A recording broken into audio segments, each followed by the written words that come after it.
दोस्तों 7 सितंबर 2025 को लगने जा रहा है दूसरा और अंतिम चंद्र ग्रहण, जो कि भारत में भी साफ साफ रूप से देखा जा सकेगा। आज के इस वीडियो को अगर आपने पूरा देख लिया तो समझ लीजिएगा कि आप करोड़पति ही नहीं बल्कि कई तरह की दुनिया की शक्तियों पर भी राज करेंगे। इस चंद्र ग्रहण पर आपका कोई बाल भी बाका नहीं कर पाएगा, उल्टा आप महाधनी हो जाएंगे। आपकी पूरी तरीके से कायाकल्प हो जाएगी, दूर दूर तक आपके नामों के चर्चे होंगे। यानी कि इस उपाय से आपका जो बंद किस्मत का ताला है वो एक तरीके से खुल जाएगा और वो चाबी आपके हाथों में होगी। स्वयं हनुमान जी महाराज ने कहा है कि जो कोई व्यक्ति चंद्र ग्रहण के दौरान इनमें से किसी भी एक उपाय को भी कर लेता है तो उसके जीवन में मैं कभी किसी चीज की कोई कमी नहीं रहने देता, उसे महाधनवान बना देता हूँ। आज की वीडियो में आप सभी जानेंगे 7 सितंबर को लगने वाला सूर्य ग्रहण का समय क्या होगा, सूतक काल क्या होगा, कौन सी राशियों पर इसका सबसे ज्यादा असर होगा, गर्भवती महिलाओं को क्या करना चाहिए,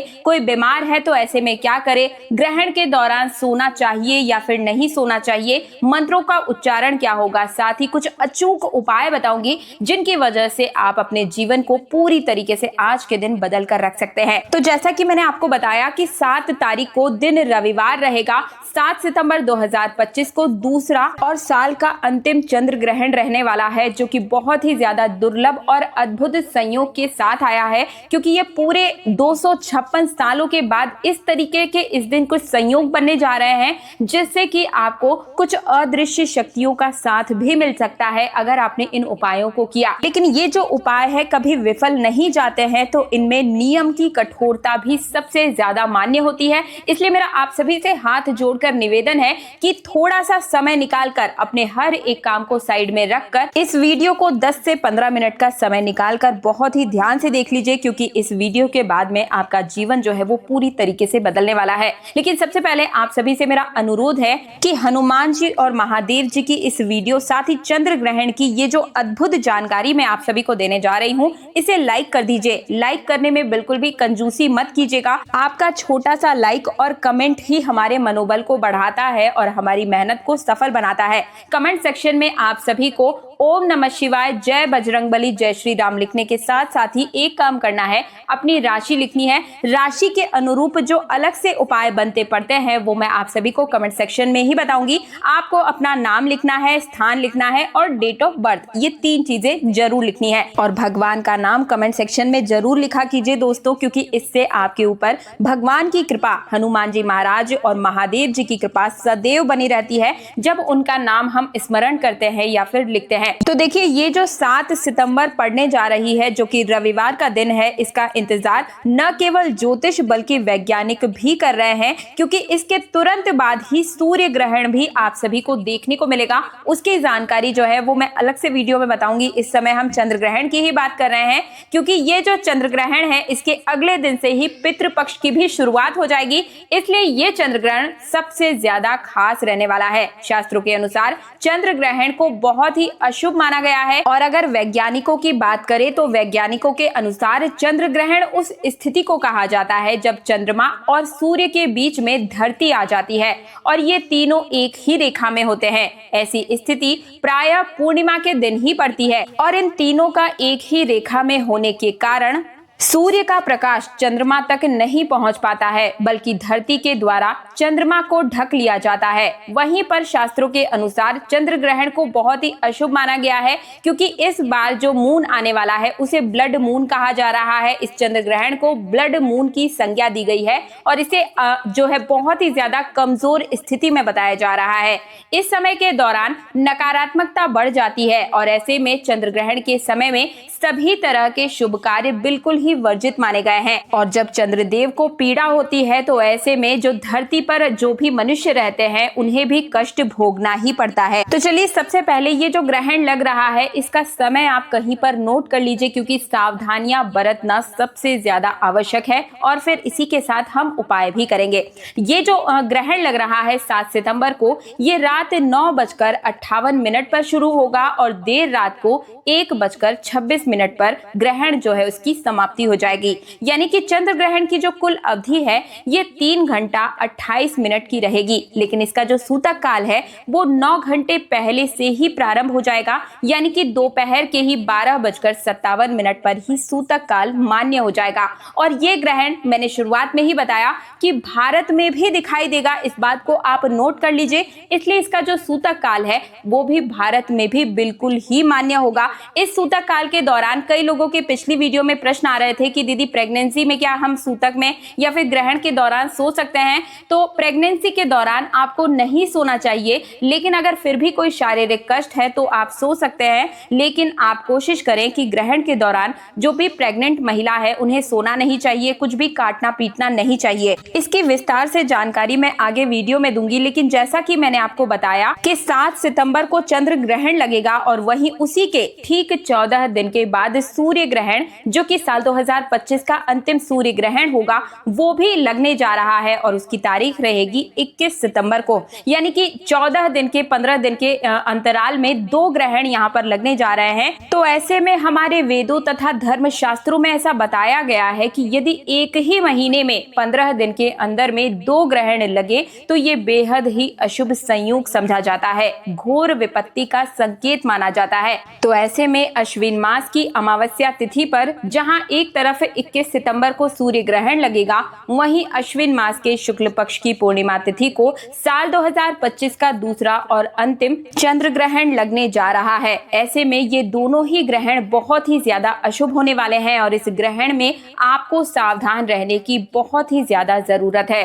दोस्तों आपको बता दें कि ये संयोग कई वर्षों के बाद केवल एक ही बार होता है, तो ऐसे दिन की महत्ता और भी ज्यादा भयानक और खतरनाक हो जाती है। दोस्तों यहाँ पर एक चीज मैं और बताना चाहूंगी कि 7 सितंबर को भी रविवार का ही दिन रहेगा और वहीं 21 सितंबर जो कि साल का दूसरा और अंतिम सूर्य ग्रहण 21 सितंबर को है, उस दिन भी रविवार का ही दिन पड़ रहा है, जिसकी वजह से ये और भी ज्यादा विशेष हो गया है। और ये ग्रहण न्याय के देवता यानी कि शनि की राशि कुंभ और उसी के साथ में पूर्वा भाद्रपद नक्षत्र में लगेगा। खास बात यह है कि ये ग्रहण का जो समय है, चंद्रमा और राहु एक साथ कुंभ राशि में विराजमान होंगे। और जैसा कि मैंने आप सभी को बताया कि चंद्र ग्रहण का सूतक काल 9 घंटे पहले से ही प्रारंभ हो जाता है, तो इस सूतक काल के दौरान ही सभी तरह के शुभ कार्यों की मनाही हो जाती है।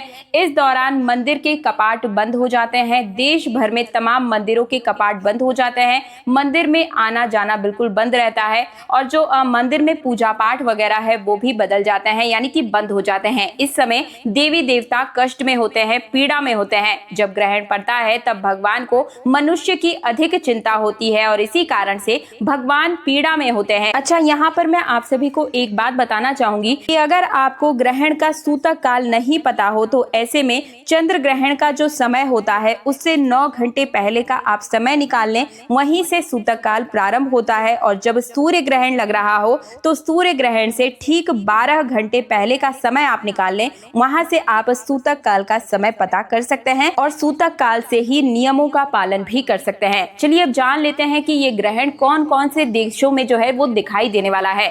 चंद्र ग्रहण कहाँ कहाँ पर पड़ेगा और कहाँ कहाँ पर नहीं पड़ेगा। तो देखिए भारत में तो ये दिखाई देगा ही, इसके अलावा Asia, Australia, New Zealand, America, Fiji और अंटार्कटिका के कुछ हिस्सों में भी इसे देखा जा सकेगा।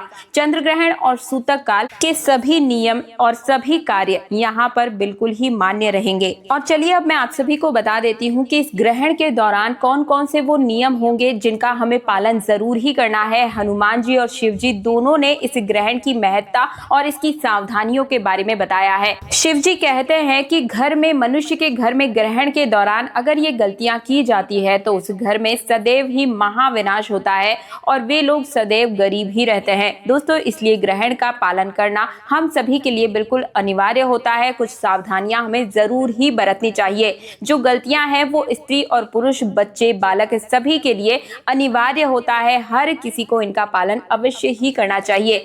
अब हम ये जानेंगे कि ग्रहण के दौरान वे कौन सी राशियां हैं जिनका भाग्य 7वें आसमान पर होगा और अब इनके जीवन में धन, यश, वैभव कोई भी कमी नहीं होगी। ये लोग अब बिल्कुल ही मिठाई बांटने के लिए तैयार हो जाएंगे क्योंकि उनका भाग्य बिल्कुल ही उनकी अपनी मुट्ठी में होगा। दोस्तों शास्त्रों के अनुसार ग्रहण के टाइम पर समय पर कभी भी हमें भोजन नहीं पकाना चाहिए और ना ही भोजन खाना चाहिए। इस दौरान पानी भी नहीं पीना चाहिए। हालांकि जो लोग बुजुर्ग हुए या बीमार हैं या फिर गर्भावस्था में हैं, तो ऐसे व्यक्तियों पर ये नियम जो है वो लागू नहीं होते हैं, लेकिन फिर भी हमें कोशिश करनी चाहिए कि हम इन कार्यों से बचें। ये लोग भोजन कर सकते हैं, पानी भी पी सकते हैं। चंद्र और सूर्य ग्रहण के दौरान भगवान भी भोजन ग्रहण नहीं करते हैं, पानी भी नहीं पीते हैं, जल से भी पान जो है वो नहीं कराया जाता है भगवान को, क्योंकि ये समय भगवान को मनुष्य की चिंता होती है और इस दौरान वे बहुत ही ज्यादा पीड़ा में होते हैं, कष्ट में होते हैं। मनुष्य को किसी भी प्रकार का कष्ट न हो, इसलिए भगवान ये ग्रहण अपने ऊपर ले लेते हैं ताकि उनके बच्चों पर, मनुष्य पर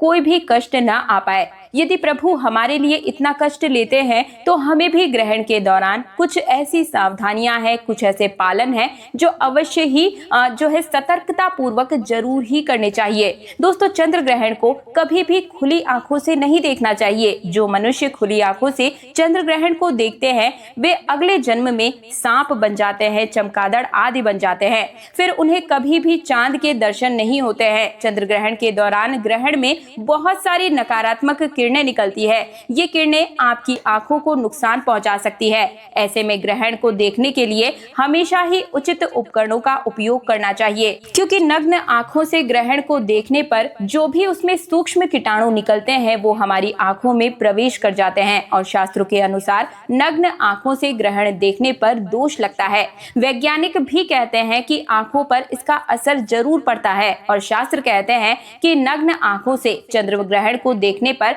भयंकर दोष तथा जीवन पर इसका ग्रहण लगता है। हमारी कुंडली में इसके दोष जो है वो हावी होने लगते हैं। इसलिए ग्रहण को ना तो देखा जाना चाहिए और इससे अच्छा है कि हम इस समय मंत्रों का जाप करें। शास्त्रों में कहा गया है कि ग्रहण के दौरान भगवान को किसी भी चीज को या मूर्ति आदि को हमें छूना नहीं चाहिए, क्योंकि मैंने आपको कई बार बताया है कि ग्रहण के दौरान देवी देवता जो है वो पीड़ित होते हैं, इसलिए भगवान की प्रतिमा को हाथ नहीं लगाया जाता है। इस दौरान तुलसी के पौधे को छूना भी मना होता है। कहते हैं कि सूतक से पहले ही तुलसी के पत्ते तोड़कर सूतक से ग्रहण समाप्त होने तक तुलसी के पौधे को हाथ भी नहीं लगाना चाहिए। चंद्र ग्रहण के दौरान पीने और खाने पीने की हर एक सामान में तुलसी का पत्ता जरूर ही रख देना चाहिए। उससे ग्रहण का प्रभाव उस खाने पीने की वस्तु पर नहीं पड़ता है। भगवान श्री हरि विष्णु बताते हैं कि जो मनुष्य ग्रहण काल के दौरान यदि तुलसी पत्र का उपयोग करेगा तो उसके जीवन में कभी भी ग्रहण नहीं लगेगा, उसकी कुंडली में कभी कोई दोष प्रवेश नहीं कर पाएगा। ऐसा भोजन कभी खराब नहीं होता है। तुलसी डालने पर भोजन अगले दिन भी आप खा सकते हैं। दोस्तों, यदि आप भोजन में तुलसी पत्र नहीं डालना चाहते हैं तो आप एक काम और कर सकते हैं, आप इनमें कुशा यानी कि घास भी डाल सकते हैं, या फिर आप अपने पूरे रेफ्रिजरेटर में यानी कि फ्रिज के अंदर 11 तुलसी के पत्ते रख दें। ऐसे में आपका संपूर्ण खाना जो है वो ग्रहण के दौरान बिल्कुल ही सुरक्षित हो जाएगा।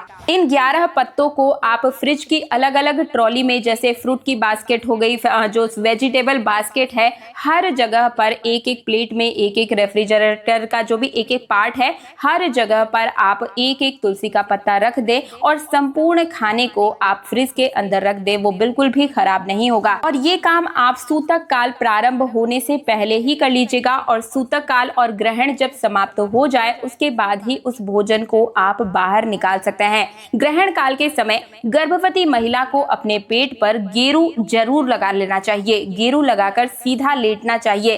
पहले से ही भोजन पानी कर लेना चाहिए और छत पर गर्भवती महिला को नहीं निकलना चाहिए।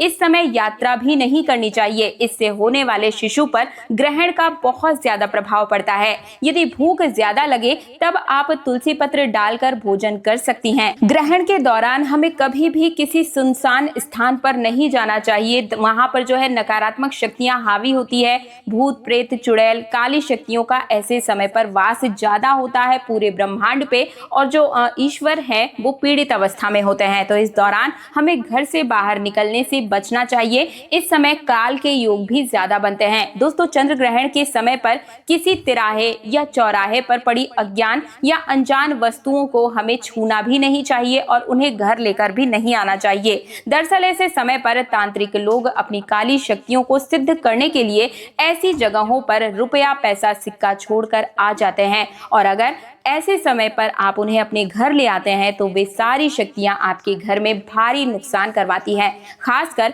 घर में छोटे बच्चे ऐसी गलतियां कर सकते हैं, तो इसलिए आपको उन्हें बचाना है, घर से बाहर नहीं भेजना है। पूरा परिवार ऐसे में पछता सकता है।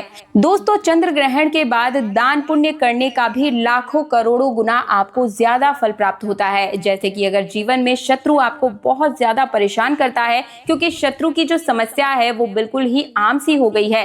काफी लोग द्वेष भावना के कारण, जलन के कारण शत्रु बन जाते हैं और अपने खुद के ही जो भाई बंधु होते हैं उनका ही विनाश करने पर हावी हो जाते हैं। उनका स्वभाव ही वैसा हो जाता है। इस प्रकार की शत्रुता से बचने के लिए आपको केवल इतना करना है कि चंद्र ग्रहण का जो अगला दिन है, यानी कि 8 सितंबर के सुबह के समय में आप जाएंगे और गाय के ऊपर से एक केले को 108 बार उतारा करके, अपने ऊपर से 108 बार उतारा करके गाय को खिला दें। ऐसा करने से गुरु ग्रह बलवान हो जाता है और अगर शत्रु ने कोई अनिष्ट किया भी हो तो उससे भी मित्रता स्थापित हो जाती है। जो लोग अपने जीवन में शत्रु से परेशानी से काफी ज्यादा परेशान है, तो ऐसे में इस उपाय को अवश्य ही करें। दूसरा उपाय जो तीज त्योहार और धर्म चैनल के माध्यम से मैं आप सभी को बताने जा रही हूँ, इस उपाय से रंक से भी आप राजा बन सकते हैं और आप करोड़ों में नहीं बल्कि अरबों में खेलेंगे। मुझे कमेंट करके खुद बताएंगे। इस उपाय को प्रैक्टिकल करके जरूर देखिएगा, आपके जीवन में बहुत ही बड़ा बदलाव आ जाएगा।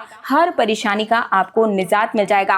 काफी प्रयासों के बाद भी अगर आपको जीवन में कोई लाभ नहीं मिल रहा है, तो इस चंद्र ग्रहण पर रात्रि काल में जैसे ही चंद्र ग्रहण की रात्रि का समय जो है वो शुरू होगा, उस समय में आपको याद होना चाहिए दोस्तों कि उस समय आपको केवल इतना करना है कि जितने भी घर के सभी लोग हैं उन सभी के ऊपर से 1 रुपए का सिक्का या 10 रुपए का सिक्का, जो भी सिक्का आपको मिलता है वो लें और वो सिक्का आपको घर के सभी लोगों के ऊपर से उतार देना है।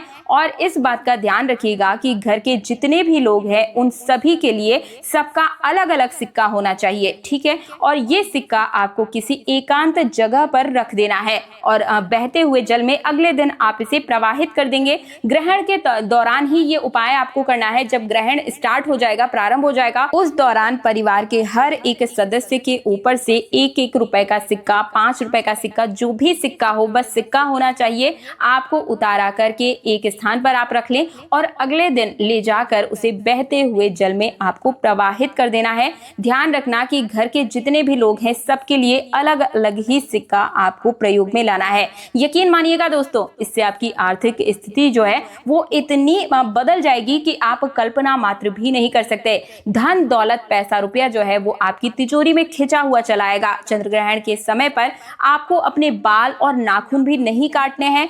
ऐसा करना शास्त्रों में बेहद ही अशुभ माना गया है। चंद्र ग्रहण के समय में इस बात का ध्यान रखिएगा कि आप अपने घर में मौजूद पूजा स्थल में प्रवेश भी ना करें और घर के मंदिर को बिल्कुल ही कपाटों को बंद कर दें। और इस दौरान आप हो सके तो गायत्री मंत्र का जाप करें या हनुमान अष्टक का जाप कर सकते हैं, बजरंग बाण का पाठ आप कर सकते हैं। इस दौरान मैंने हनुमान जी का एक गुप्त उपाय भी अपने चैनल पर बताया है, वो करके भी आप अपने जीवन की हर समस्या का निदान एक बार में ही कर सकते हैं। क्योंकि इस उपाय को करने से आपका जो राहु है वो आपको आशीर्वाद देगा, शनि की कृपा आप पर बरसने लगेगी। और वो जो उपाय है वो आपको रात 10:15 पर ही करना होगा। बहुत ही विशेष उपाय है। मैं डिस्क्रिप्शन में उस वीडियो का लिंक भी आप सभी को दे दूंगी। आप उस उपाय को करके भी अपनी हर एक समस्या का निदान उस एक उपाय मात्र से भी कर सकते हैं। तो ये 2 उपाय जो कि आपको ग्रहण काल के दौरान अवश्य ही करने हैं।